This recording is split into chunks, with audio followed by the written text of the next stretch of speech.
Hey peeps, welcome back.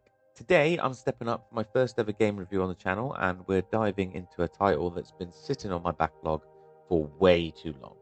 The game is Windbound.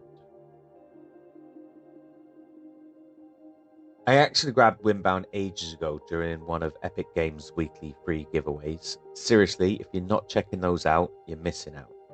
They give away everything from indie gems to full-blown AAA titles, no subscription, no catch, and Windbound was one of those freebies.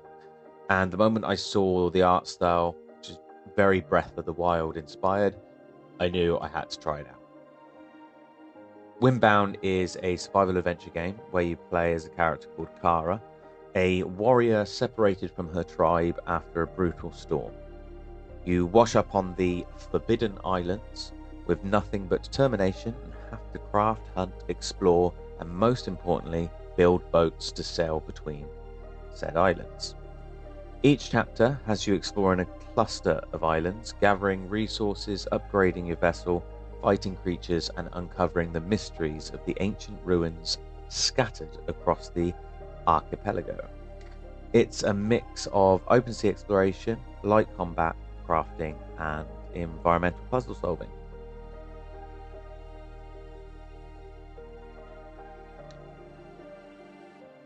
Windbound is available on pretty much all platforms. On PC, both at Steam and Epic Games, it's £17.79, and then you've got PlayStation, Xbox, and Switch, where it's £15.99. So going into it, other than my initial impressions of the art style, I wasn't expecting much though, because I'd seen quite a few scores hovering around 5 out of 10. But within minutes of watching the opening cinematic, that ending, and then I'm gathering resources, crafting my first seaworthy vessel, and I'm thinking, how on earth is this game only getting 5 out of 10? Once you're out on the open waves, the game is honestly beautiful. The art style is stunning, stylized, colourful, and still gorgeous years later.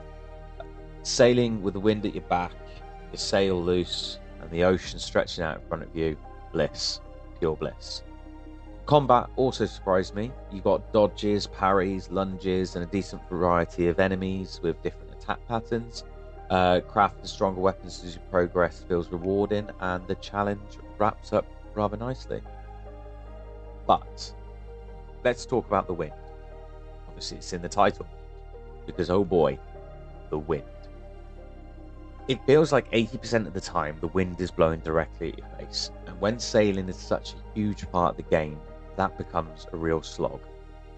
Reaching each island starts to feel like you're fighting the game rather than the ocean, because there is essentially wind-based physics. So obviously, if you've got the wind blowing towards you and you've only got a sail, you're not going to get very far very fast. Then there's the next thing. It's this chapter ending ritual. So within each chapter, you've got to sail to different islands and light in total 3 beacons. Once you've done that, you again sailing against the wind to another island to place your pendant and get teleported to a dark void. Then you are essentially sailing in a straight line, this time with the wind behind you, and at first this is all great, to collect power-ups.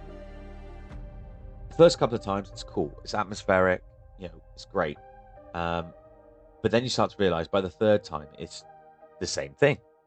And then obviously by the fifth it's like, well, this is rather tedious, because it's the same sequence every chapter, just longer each time. This sailing in this straight line, there's no real threats. There are things that pop out the sea that appear to be threats, but they never actually hit you. And you've got this dramatic music that's trying its best to create this atmosphere, but when you've done it already like 2, 3, 4 times, it doesn't hit. But honestly, that's like the only 2 real grievances I have. Yes, they are big, but that's the only 2. Other things to note: the controls, they're solid. Survival mechanics, they're fair and not overly punishing. You've got 2 different modes, which is like your adventure mode, which is sort of like a bit of an easier side mode, which is the one that I chose to play.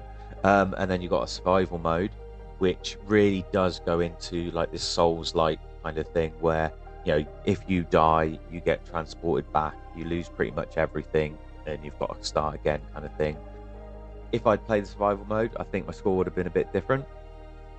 But, you know, at least it's got two different modes, you know, for two different types of challenges for many different types of gamers. Once you complete the actual adventure mode, there is a new game plus, a great addition. So you keep all your progress from your original run, but you start the game again. So my final thoughts. Windbound has so many positives: the art, the exploration, the combat, the atmosphere, but the few negatives it has take up such a huge portion of the experience that they're just impossible to ignore. So for my final score, I'm giving Windbound 6 out of 10. Better than a lot of reviews out there, and honestly the game had so much potential. So before we say bye, have you played Windbound? What did you think of it? Drop your thoughts in the comments. I'd love to hear your experiences, and if you've got any suggestions for future games for me to review, let me know. And the same goes for Reaper as well, any games that you want him to review. If you enjoyed the video, hit that like button, and if you haven't already, please subscribe. It really helps the channel grow. Until next time, keep on keeping on. Bye!